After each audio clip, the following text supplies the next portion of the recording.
Santosh. Very good morning, viewers. You are with the most experienced team in the business, the biggest names in the business, to tell you all about the business of India. A very good morning to all our viewers. The last comprehensive budget of the NDA 2.0 in its second term before the Lok Sabha elections of 2024. Viewers, Prime Minister Modi is going to enter his 10th year as in office, and it is a perfect opportunity to perhaps look back and take stock, Navika, of all that the NDA has also done. And of course, the economic survey presented yesterday in some ways is a good indicator of just where things stand. Remember, viewers, of course, it is an exercise in really reviewing the last year, but it can't be seen in isolation. Many have gone over the numbers, Navika, since yesterday. You've gone over the numbers. There are experts who've gone over the numbers. Some have said that, look, we are very gladdened by the state of the economy. It could have been a lot worse. Others have said a lot has been left unsaid. We've already had a few comments in our studio amongst our experts this morning. But Navika, you're always resplendent. You're always here looking at numbers. You've been doing this exercise now for 20 plus years. 30 years. There you go, 30 years. Even at the risk of divulging, what my age is. Let's not go there. Numbers we can go into, but not your numbers. But these numbers are numbers that I've poured over for 30 years now, every budget. This year, clearly, if you look at it, yes, it's the last full budget that is going to be presented by the Modi Sarkar, by Nirmala Sitharaman, the finance minister. But the fact is that Modi has always resisted the urge to just go populist. It is an election budget, but look at the number of challenges that have been there in the last 5 years alone. 2 years of COVID, which really brought the world to a standstill, every economy on its knees. And then we have a war which has put the pressure on energy prices, on a expectation of a worldwide recession, seemingly unending. I don't think any other prime minister in India has had such a tough 5 years, It's very interesting you should say this. I was reading, at the risk of divulging, The Wire yesterday.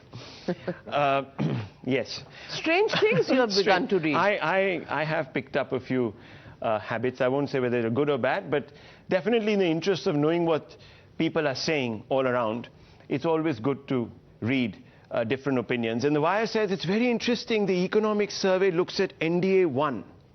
And not just the NDA 1 that, started out in 1998, but 1996. And then it tracks all the black swan events, the nuclear test we did, and the headwinds because of that, and the economic crisis. And look, this government is also facing the same. And look at our performance, and it skips the middle 10 years of Manmohan Singh, Dr. Manmohan Singh. It's very interesting that you should have raised those. Well, that's a perspective, and I'm not going back into 30 years or 20 years or 15 years. But you could very well. But you could. But what is relevant is to look at the last 5 years. In the last 5 years, or rather 4 years of this term, 2 years have been COVID, 1 year virtually shadowed by war, and it has its own pressures. So clearly, it's not a happy time for the government. It has challenges all around it. Have we managed well? Have we managed to sail through? Well, there will be diverse opinions, but it's out there that today, many people think that, middle classes need this, industry needs that, you need manufacturing sector to rev up, you want FDI to come in. But many people are also saying stability, not profligacy, and not tinkering too much, and looking at a medium term, if not a long term, and that should keep the economy going without falling prey to populism. We have to look at 2047. He said it now several times. And look, I think Navika has summed it up. How much will the FM bend to the pole winds, and whether she can even afford to do so? We are going to ask those questions of Surjit Bhalla. He has, of course, just come back from a very productive stint at the IMF, and you have therefore the inside track on how the world is looking also at India. Thank you very much for being with us. Perhaps one of the most incisive voices on decoding budgets. We also have with us Dr. Santosh Mehrotra, a senior economist, another person who has been very forthright with his opinions, Rajiv Mantri, an author, and of course, Dr. Arvind Panagriya, peerless former VC of the Niti Aayog. So viewers, you're not going to lack in the abilities of anyone to look at these numbers, to tell you what they're all about and put you right in the center. Now, whether the FM does it or not, I don't know. But certainly our team, all of us, will put you in the center of the budget exercise today. Gautam Chikarmane also going to be joining us in just a few moments. But let's just have a look at the broad numbers, Navika. We're going to look at the big screen right now. Let's go across to it. Let's have a look at the big numbers. Let's have a look at what the economic survey has said about where we are right now. Yes, India is the fastest growing economy. And amongst the major economies, Navika, absolutely. We are really doing very well. India's growth prediction is in the economic survey anything between 6 and 6.8. The IMF yesterday said 6.1. Baseline of 6.5. Yeah. So that seems like it's the fastest growing economy. Compare it with Germany, Japan, China, and the United States of America. Yeah. And we are the bright spot. Now, it's not just a word that is stated by the government very often, but the fact is that look at the numbers and the numbers tell you the story of where India is poised. Let's look at the other numbers that are coming up. The GDP growth rates of all the other economies. Let's have a quick look at that. The five largest of course, economies. The largest economies.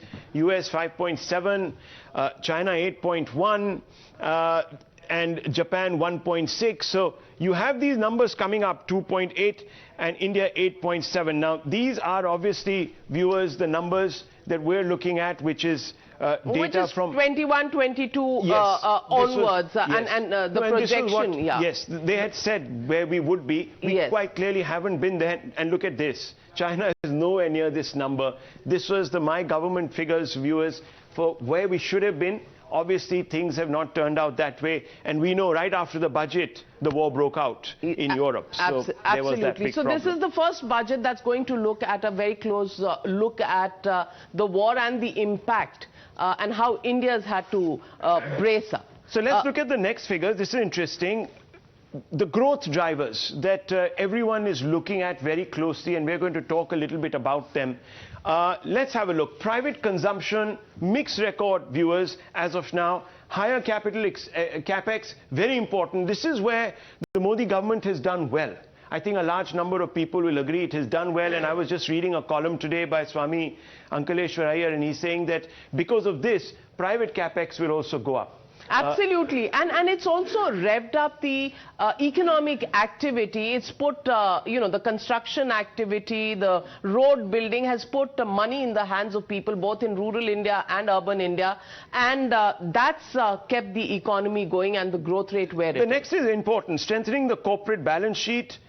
Credit growth to small businesses. That's one area which we will have to look at in the budget very closely, the allocations for that, and of course the return of migrants to cities. But with the Manrega numbers so high right now, Navika, that is a slight problem right now about the return. Well, unemployment, and you'll hear a lot of that when the political reactions come in, and it is a challenge. It's at a high of 8%, and you'll have to look at states as well. But the fact is that while unemployment is high, look at the disbursements for MSMEs, entrepreneurs in the MSME sector, and you'll see a little bit of a ray of hope over there, because those disbursements of loans have gone up, which means that MSMEs are now coming back into business, and that will let's also... ask some of our panelists what they think. Mr. Bhalla, what do you make of the economic survey? We'll open this up. Arvind Panagriya also here with us this morning. Mr. Bhalla. No, I think you've summarized it very well. And I think the economic survey is of a nature that I would prefer. We had gone off track in terms of the economic surveys. This is an accounting of what has happened in the economy. There's a very useful comparison time trend all the way back to NDA 1 and even before. But the message that is coming out, and let's not talk about age and how many years one has been doing this, but I don't think I would have thought in the mid-80s when I did my first budget that we would ever be at the situation we are today. The economy would ever be at the situation we are today, globally and individually. So I think... Did you mean it in a positive sense or the negative very, sense? very positive. This is a very, very positive sense. Don't let these things be unsaid. We'll discuss all the various forecasts, short term. I'm talking about a long-term forecast, 30-year forecast. In the long term, we are all dead. Remember? No, John Maynard Keynes. We're all dead. We're all dead, Dr. Surjit. But it is a... and, the world has taken notice. Okay. The IMF has taken notice. That India is a star in terms of the usual parameters of growth, etc. And, there is increasing talk that just like China was the engine of world growth from 1995 onwards for 20 years, India might very well be the next China. The next China. Dr. Arvind Pangaria, do you share the same optimism as Dr. Surjit Bhalla points out? Or do you think, of course, this government has had in the last 4 years its share of challenges. But do you think there is an opportunity here? And remember, there is no economics without politics, and we are entering the election year. So, Dr. Pangaria, what do you think? Where are we poised compared to the world? But where are we poised really in the eyes of the opposition parties in India? Thank you, Navika, and thank you, Rahul. Good morning. I sort of share very much the optimism that Surjit has said. I could really go back to the 1970s, but I won't do that. But let me just say that, currently where we stand is very much where we were in 2003. Everything, every major indicator is in good place.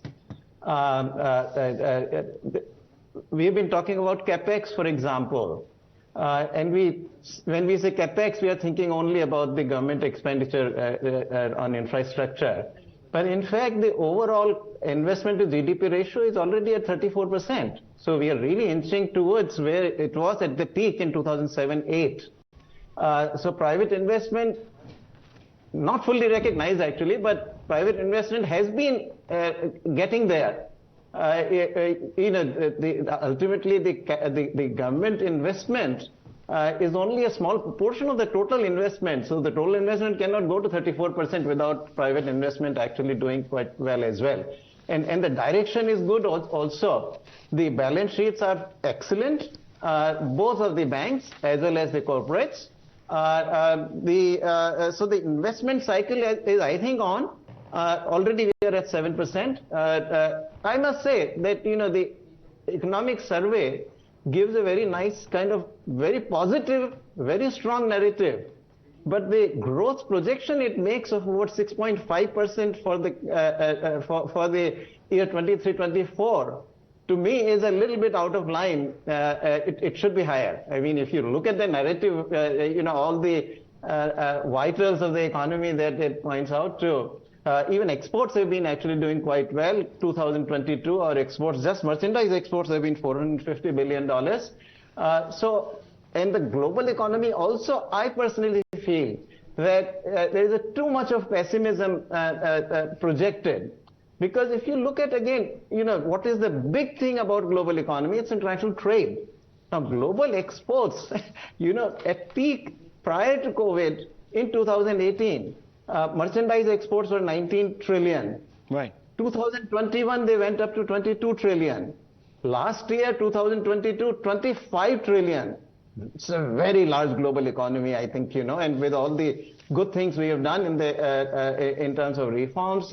And by the way, COVID also, we took the great opportunity. Most people only do the talk that, every crisis is also an opportunity, but don't do very much about it. But I think the Modi government did implement a number of major reforms on the back of two very big ones that had been there before, which is the GST and the bankruptcy code.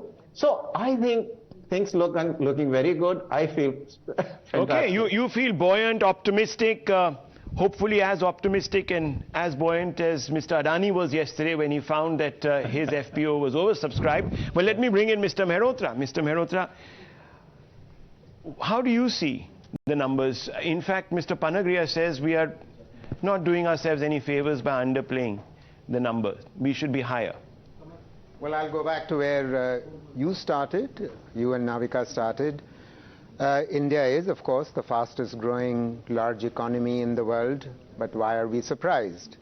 Our contraction in FY21 was also among the worst among the G20 countries. It was 6.6% when the global economy contracted by 3.1%. So you've had a rebound, and a good rebound, and that's only what you would expect. Secondly, we are also the poorest economy among the G20 countries, and we can grow at 7% or even more per annum. It's possible for us to grow. The US, UK, Germany, etc. cannot grow. It's just not even possible for them because they are at a much higher level. And if anything, we must grow at nothing short of 7%. Right. If we want to reduce the numbers of the poor and to reduce unemployment, a point that you made very rightly. Okay, so you were saying lots unsaid. Let me bring in GVR Narasimha Rao this morning. Good morning, Member of Parliament and National Spokesperson of the BJP. Let's get a quick political insight into this. Many people are expecting this to be some sort of a rewarding budget for middle class and, of course, those that have got left behind a little bit in the last 2 years, especially during the COVID years. And many people are hoping for, I won't call it bravery because the Prime Minister doesn't like that word and he thinks that there are connotations to it, but certainly relief. Are we going to see that, or are we going to see the FM very dourly walk the straight line here? Good morning. Good morning. See, this will be an India budget. See, Prime Minister, the budget. Okay, we have a few problems. We have a few problems with your audio, sir. We're just going to try and rig that up better. In the meanwhile, let me get in Mr. Ram Pratap Singh, National Spokesperson of the Samajwadi Party. Mr. Ram Pratap Singh, you're somebody, who looks at, more of the form than just the position that political parties in the opposition take. I want to ask you, given the challenges that this country has seen and the world has seen with COVID, do you think we are better than many other countries? Look at the neighborhood that we live in, look at Bangladesh, look at Sri Lanka, look at Pakistan, and look at other economies and their projections.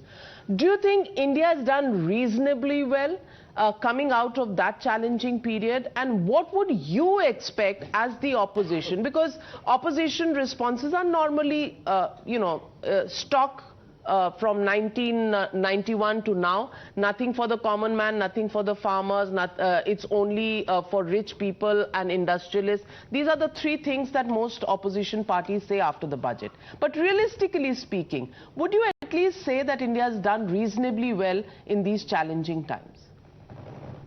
Thank you, Navika. Thank you, Rahul. Yes, Navika, for once I agree with you. India certainly has done much better than so many other countries post-COVID.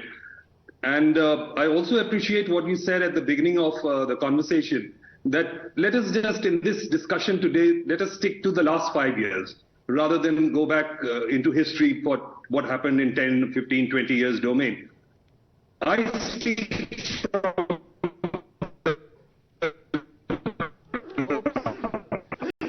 Someone doesn't want our politicians to speak. Of the government. Okay, but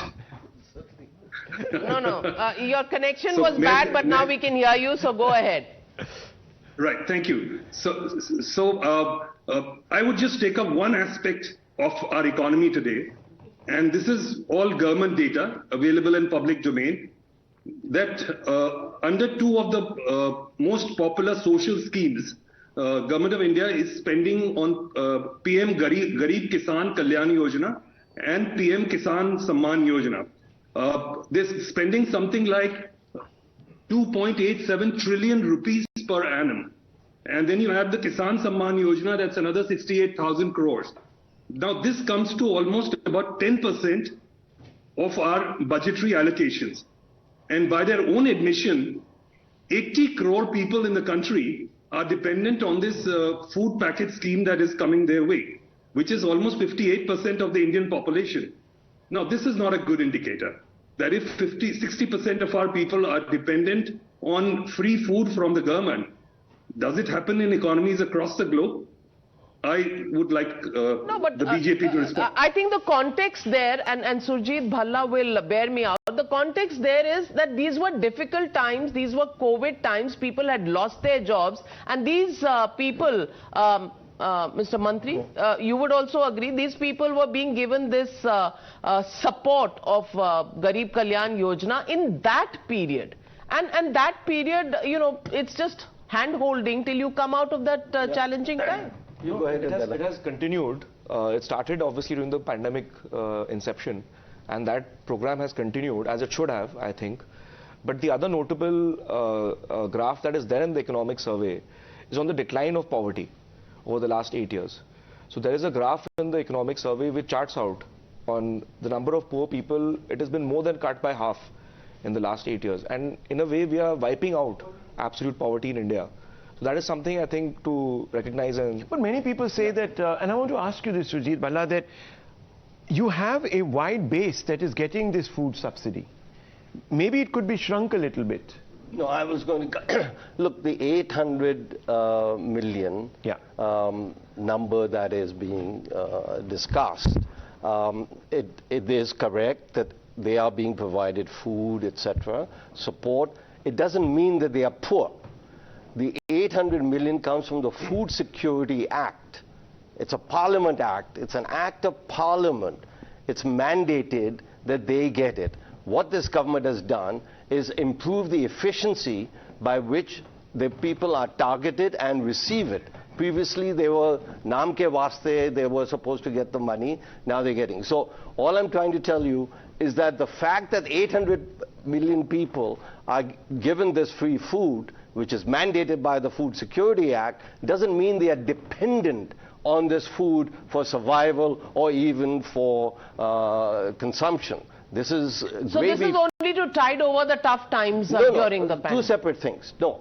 One, the tough times, the government added another 5 kg per person, but and that is a tough time, and that is going to go away as of January 1st. But 800 million, that number itself is mandated by the... No, but the number itself is too large, some people Absolutely, are arguing. That's what I'm saying. So, that it was mandated by the Food Security Act in 2014, 2013-14, and, you know, and one of the themes that, at least from my side, will keep coming out during the day, times have changed. Okay. We have progressed, as the numbers show, as everybody else discusses, and we have to now think, and I hope the budget will be thinking on the new India, not the old India, Garibi Hatao India. Well, GVL Narasimha Rao back with us, but GVL, let me get in 2 callers, because let's also hear the Aam Aadmi. Mr. Anil joining us on this budget broadcast this morning. Good morning, Mr. Anil, and what's your expectation?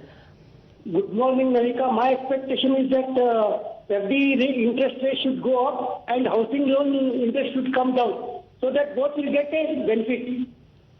All right. Okay, Srilata ji also calling in this morning. Good morning, Srilata ji. How are you? And tell us, say hello to the FM as we are calling this section. Hello, FM. What is it that you want from the Finance Minister this morning? Hello, FM. My best wishes. I'm Srilata, Chartered Accountant from Hyderabad. My expectation that, you know, she would cater to these middle class salary class and also the very low and mid segment business class, where they are finding it very difficult to adhere to GST deadlines, and, you know, even if there is a nil return, there is a penalty being levied. Absolutely. So I would like her to... Srilata ji, do you go out to vote?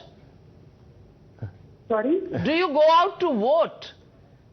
Yes, I do. Okay. So then that clearly qualifies Srilata ji to get a tax break, because that's the middle class's demand for the last 8 years, and they feel they haven't got anything. So GVL Narasimha Rao ji, would you want to respond to Srilata ji and Anil on the calls this morning, expecting something for the salaried class?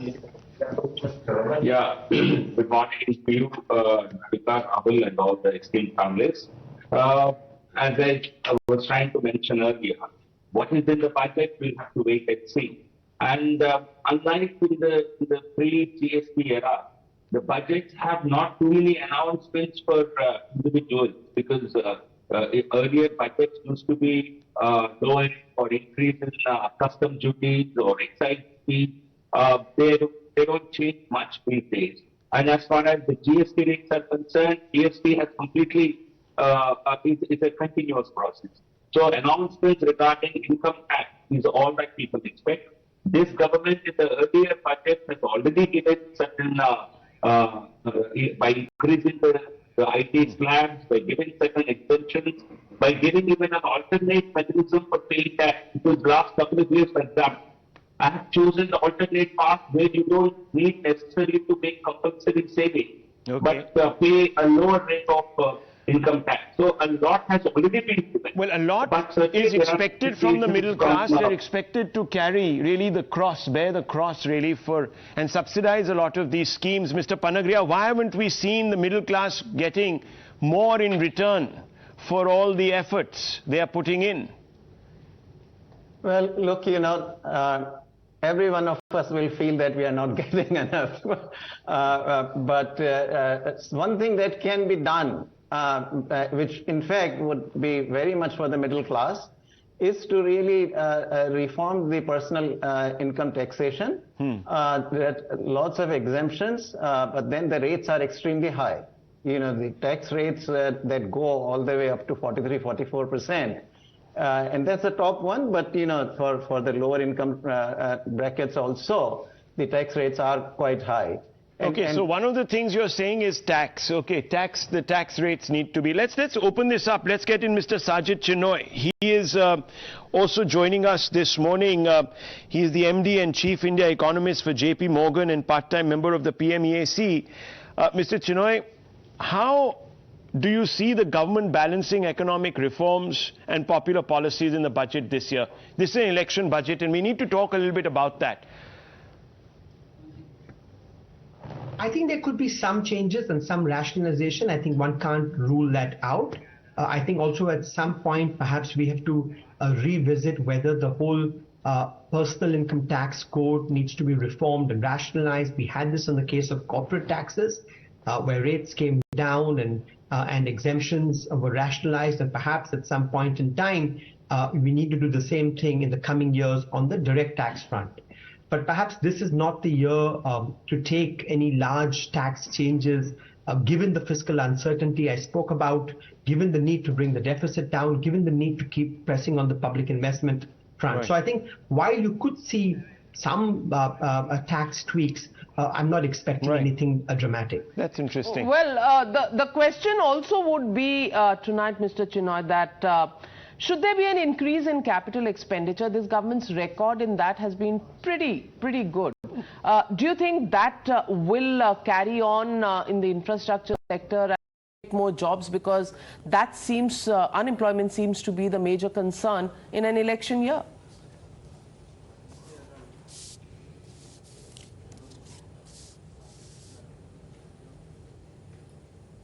Before I answer that, just one silver lining from the pandemic and the work from home is you've seen India's service exports do very well, right? So if you look in general, notwithstanding some of the pressures in the tech sector over the last couple of months, if you look back at the last 18 months, what you're seeing is very buoyant services growth. This is not just software, it's BPO, it's IT-enabled services.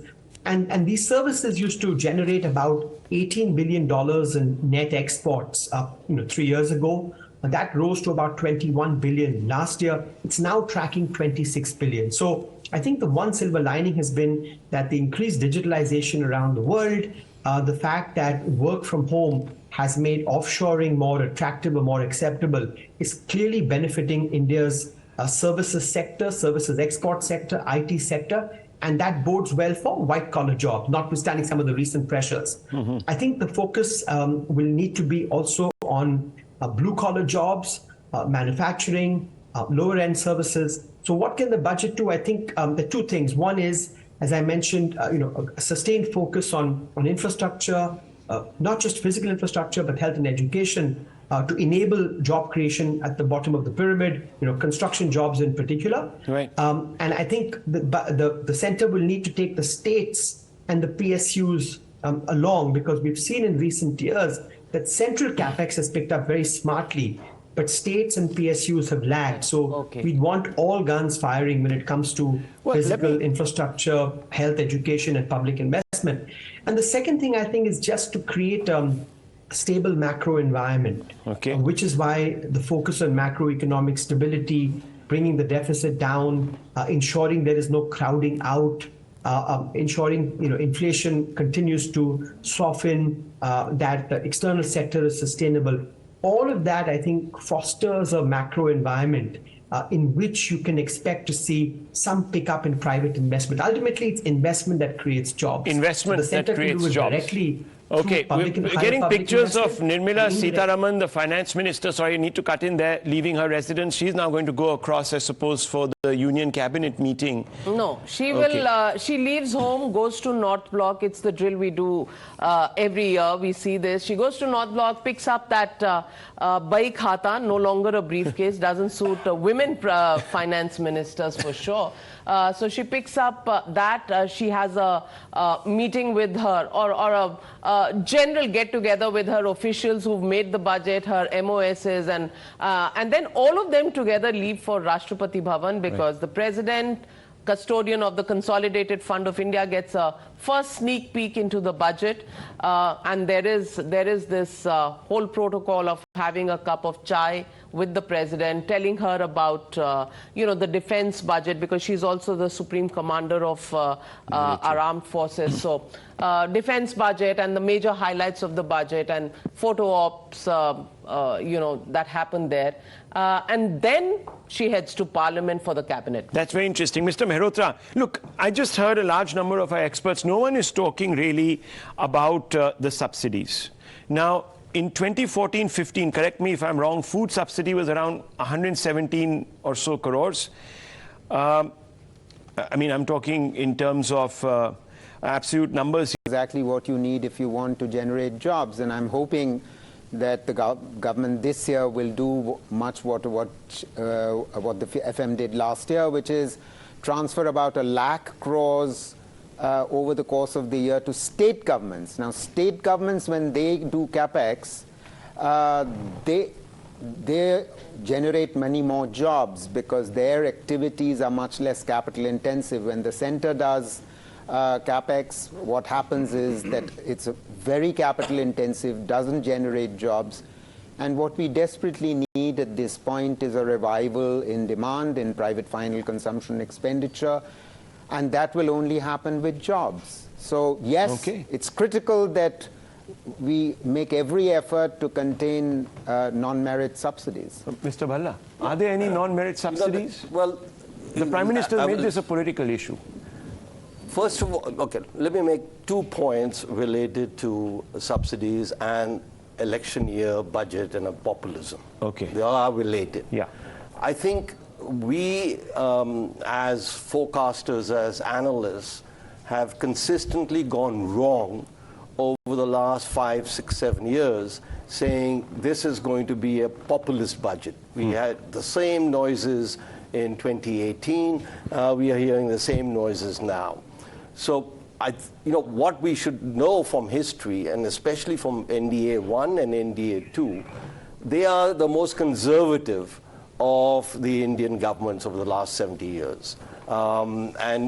Remember, inflation and the fiscal deficit was brought down under Vajpayee. Subsidy, whether they are subsidy bill is going up, it should be analyzed the content of the subsidy. Last point, we will constantly be making comparisons over the last 3 years, whether it is a growth rate or anything else. Remember, these 3 years, what the world, every country has gone through. So in other words, we can't take this as a norm. Oh my God, the subsidies went up and this was bad. It was needed. Around the world it was needed. So we should be now looking at... I mean, the criticism in India was that it wasn't enough. I mean, I remember with Mr. Mehrotra here, they said that there wasn't enough support. There wasn't enough, if you remember that. You bring up a good point, and this is what... I don't know about Mr. Mehrotra, but very leading economists from India, etc., said, look, the US is spending 10% of its GDP, Japan is spending 20% and we were circumspect of its GDP, at that time, etc. So I would like those same people to come and at least facilitate. He's not going to let you go on that. Congratulate the government that what they did was very, and you know, around... Sensible, you said. So, not only they sensible, said be sensitive. But appropriate. Let me just make one last point. Yeah. And these very same, I don't want to get to our colleague over here, but, you know, the Western countries, their leading economists, the IMF, all of them were saying, no, no, no, please spend more, please spend more. Now look at the inflation rates. Okay, Finance Minister has, I'm interrupting you, Finance Minister has reached North Block. We saw her going in. Well, yes, red is the color of the day. And the Bahi Khata is going to be red. And the Finance Minister dressed in red. And well, I hope we don't see red. Dr. The opposition will see red. I think Mr. Mehrotra wanted to respond, Navika. Because I want to get in on the same point, Dr. Mehrotra can then respond to Pangadia ji also. The question is 117 lakh crores to about 206 lakh crores is the ballooning of the food subsidy. Is this sustainable long term? Number one. And number two, the worry that was stated, that does this mean that this is Revdi culture in another form?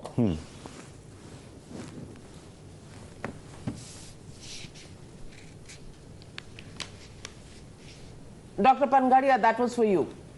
Oh, fantastic. Okay. Well, let me just say, you know, I was one of the very, very few economists who very strongly came out saying that the government was doing the right thing by not expending these subsidies in the way the United States and Europe had expended them, and Japan. Very few at that time, I recall, actually were on that wavelength. Be that as it may, I think subsidies are already coming down, and they will come down. Let me name at least 3 of those. On food, the government has already announced, and it became effective, that the 5 kilograms of free food that was being given has now been withdrawn. And starting January 1, that has already happened. So that's one big cut. It's not a small cut, it's a big cut in the subsidies. Second, fertilizer subsidy went up because all the energy prices went up. And of course, you know, fertilizer is very much an energy intensive product. Yes. Energy prices are coming down, and so fertilizer subsidy will actually come down. So that's second. Third, Narega was expended incredibly and with good results. It kept actually the rural poverty from rising completely. And I have the numbers now. I've done my numbers based on the actual survey, unlike many others who don't use the surveys, because the periodic labor force survey does track down the expenditures in the rural areas. And fantastically, actually, what the government did, except for one quarter, which is the April-June quarter of 2020, rural poverty kept going down. So anyway, those are numbers that will come out shortly in a couple of weeks. So that was needed, but now a lot of these subsidies will be rolled back. And I've given you 3 of these: food, fertilizer, Narega. So we should see a substantial decline. Okay, substantial decline. Mr. Mehrotra. Well, let me go back to the point as to whether we did enough after COVID. Since my good friend Mr. Bhalla knows perfectly well from IMF data that the emerging market economies put in place a credit stimulus in 2020 of about 4.7% of GDP, and India put in a fiscal stimulus of 2.1% of GDP. We are paying the price of that in the sense that our poverty increased, as the World Bank has proven beyond a shadow of doubt in its official report, and unemployment increased. On the other hand, look what we did in respect of the credit and monetary policy stimulus compared to what the emerging market economies did. The emerging market economies put in place a credit and monetary policy stimulus of 1.9% of GDP on the average.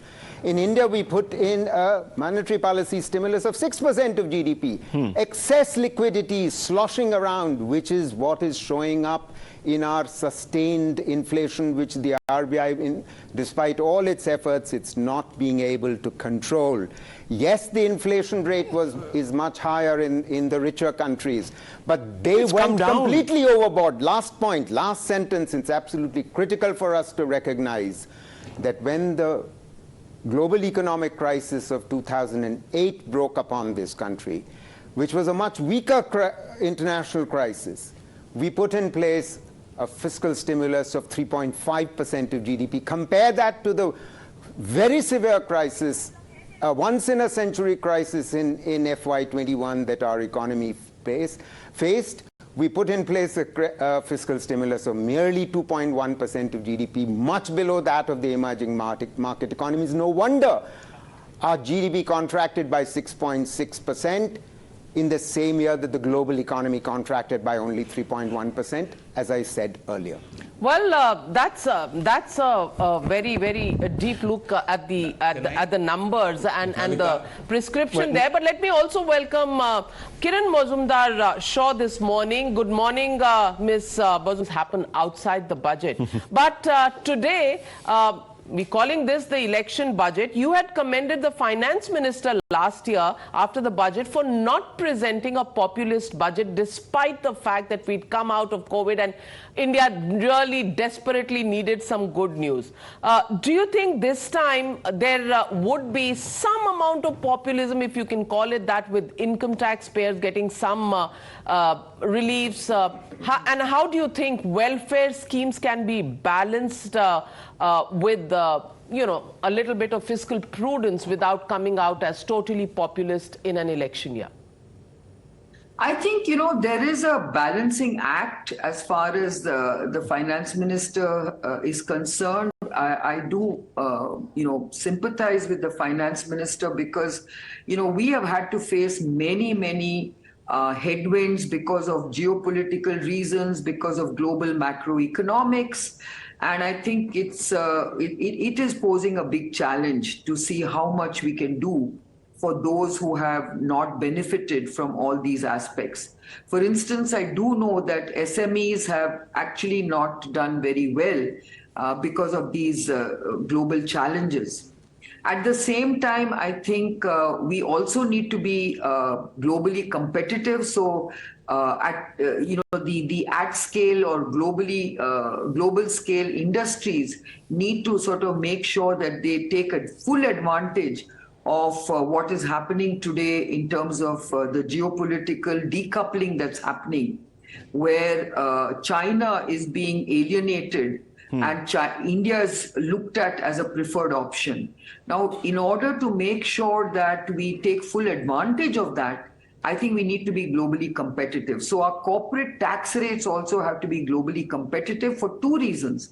One is to make sure that we invest in expansion and other aspects of automation and digital transformation, but we also attract more investment into India, into these sectors. So I think we need to look at it very objectively when it comes to corporate tax rates. And I also would request the government to look into this notion of,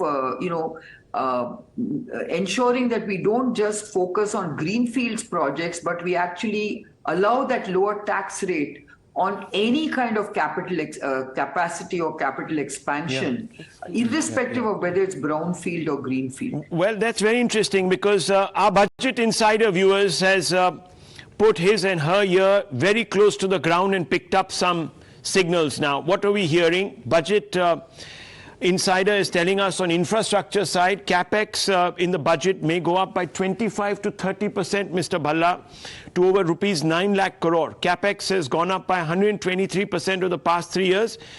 We know those numbers. Capex for Gati Shakti Master Plan and National Infrastructure Pipeline may be increased. We are also hearing that budgetary allocation for Gati Shakti Master Plan may be increased by over 50%, Mr. Mantri. Those are big numbers. Projects of railways, roads and highways, airports and port authority will get priority. High-speed and semi-high-speed trains with additional passenger amenities will be announced. Of course, that could be also an electoral calculation. We'll come to that a little later in our coverage.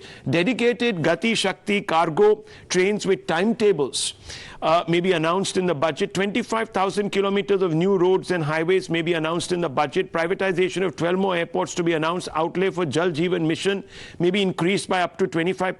Roadmaps may be announced for transmission sector to meet 500 GWRE by 2030. These are big numbers. These are big but numbers, I just want to bring a point for the Aam Aadmi, if I can interrupt you, the Budget Insider gives us a real insight on the health sector. Budget likely to announce the roadmap for universal healthcare coverage. Now that's going to be a big one. That's going to be a big one. But the roadmap. And that roadmap, Ayushman Bharat scheme may be extended to give universal health coverage. Senior citizen and middle class families may be given an option to join Ayushman Bharat. Now, to my mind, this would be a bigger step than giving exemption, limit from 5 lakh to, let's say, a 7 lakh or a 10 lakh. I think people will, really want something on the healthcare side. And if this happens, that senior citizens and middle class families, and I can just request our desk to put these big expectations out, because if this happens, this is going to be a winner, both election year time and overall. Navika, if this is going obviously there will be. Obviously there will be a income level which you will allow to come into. I mean, universal health coverage, big political mover, no doubt. And it's not as if you'll get full coverage, right? You rightly noted a roadmap. Sure. Also remember, our tax situation, collection, has never been this good.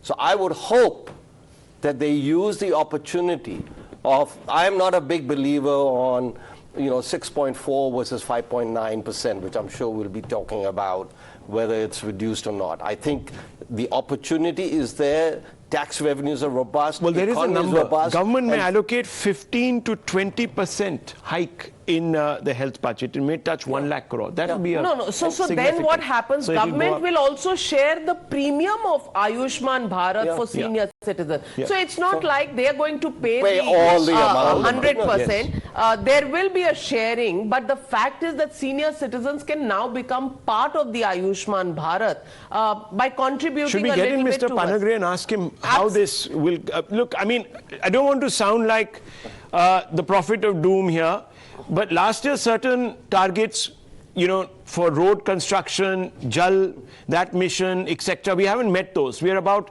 30 to 40 to 50% short in some of these. So promises are made quite regularly, Mr. Arvind Panagria, but never really kept because of some certain reasons. Do you see money? Is there enough to put into a scheme like this, or is this going to be typical election signaling? Look, this government certainly doesn't do it for the sake of signaling alone. I mean, signaling is important to every government, and so to this one as well. But largely, if you look at you mentioned some of the infrastructure expenditures, they were met actually. Infrastructure expenditures have really risen quite a bit in the last year. And if really the subsidies that I mentioned are cut, I think it does begin to give you some room. And by the way, also the oil prices have been lower. We have been able to get the Russian oil at discounted prices as well. So I think the room can get created, and ultimately then it may come down to, how much you cut the fiscal deficit. And I have maintained that, if it is health, if it is defense, and if it is infrastructure, versus cutting the fiscal deficit, then I think I would lean in favor of, all right, let's wait for fiscal deficit cuts for maybe another year or two. But not compromise on these. You agree that? You agree with me? That's what completely. I said, that I am not preoccupied with the size of the fiscal deficit. Okay. I am preoccupied with good investments, good investment expenditure, and this... That will be productive. Yeah. Yes, okay. Productive expenditure. I'll just highlight one more data point. Okay. So if you look at capital expenditure on railways, that has more than doubled for the period 2014 to 2019 compared to the 5 years before that. So I guess we talk a little bit less about railway budget nowadays because it's we don't talk less. The government has put the railway budget in the main budget because it wants to talk less about the railway. But there are budget insiders. Capital expenditure has really increased dramatically. Okay. Infrastructure. Can I just bring in Nikhil Dey? He's joined us, and I've just noticed him there on our panel. Nikhil Dey, former founder member of the Mazdoor Kisan Shakti Sangathan. Mr. Dey, how are you looking at it? There is some talk that there is just too much subsidy for the agricultural sector, and it's a bit misdirected. How do you view this, sir? So, just now Mr. Panagriya talked about 3 subsidies that have been cut. The food subsidy of 5 kilos extra, which were given free. That's already been cut and it will come down in the budget. That was a lifeline. And it continues to be a lifeline, and cutting it is going to cause deep distress right across the country in rural and urban areas. It is something that allowed 10 kilos of food grain to various families, and at a time when food inflation has gone up so much, food grain has gone up so much, you're cutting it. The second subsidy, which is MGNREGA, which is not a subsidy, that is actually rural infrastructure, that is capex in a rural area as well as giving employment.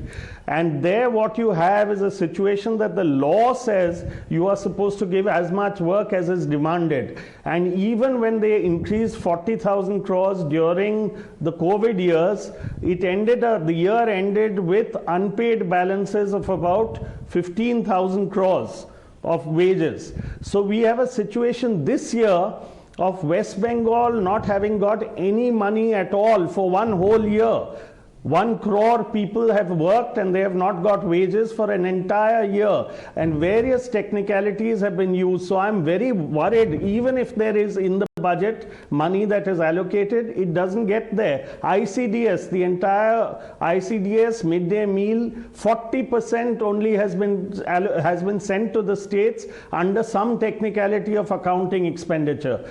MGNREGA, all kinds of technicalities are being used to stop people from getting work, and even now we have 16,000 crores in pending wages. Now these are people who are bleeding. What we actually need is unemployment being tackled and employment being given, and we need these programs that have worked. They saved us through COVID, and we are cutting it now because even though there is that equivalent amount of distress, and while the economy may be doing one way, we have to realize there's great amounts of inequality, and we do have to address these issues. BJP spokesperson like raising his hand. He wants to respond to you. Basic to living. Yes. GVL Narasimha Rao responding. You see, on the free rice scheme, I think let me clarify, the Prime Minister's Garib Kalyan Anna Yojana has been extended, and all the NFSA beneficiaries will continue to get food grains. Only that additional quantity that was provided during the COVID pandemic may not be available. But to say that the free food grain scheme has been done away with is not right, number one. Number two, a lot of people on the panel continue to make invalid criticism. I think they simply want the kind of blunders that other countries have committed during the COVID era. Prime Minister Narendra Modi has proved to be the best economist in the world. I think you want to prescribe the solutions that have flopped, that have failed America, that have failed Europe, that have failed every emerging economy in the world. And India remains a bright spot today, mainly because of the COVID era financial management. We have emerged the 5th largest economy during this transition period. And we are going to become the 3rd largest economy in the world in the next 5-6 years. So all this is happening mainly because we have Prime Minister Narendra Modi did not accept the kind of solutions which failed other countries. And you seem to, our panelists seem to suggest that would have made India better. No, it would have sunk India exactly the way it sunk large parts of Europe and America. Well said, and that's really the topic of our debate in the next 1 hour from 9 o'clock to 10 o'clock because we are looking at how much of populism or how much of the sensitive touch is okay and how much becomes too much for the fiscal deficit and for the economy to absorb. Let me say good morning and introduce Gautam Chikramane, Vice President of the Observer Research Foundation, who's joining us. You know, I know it's tough. Just a good morning. We'll take a short break. When we come back, we begin with you on how much is good populism and how much actually takes you into the Revdi culture. That debate coming up right after this very short break.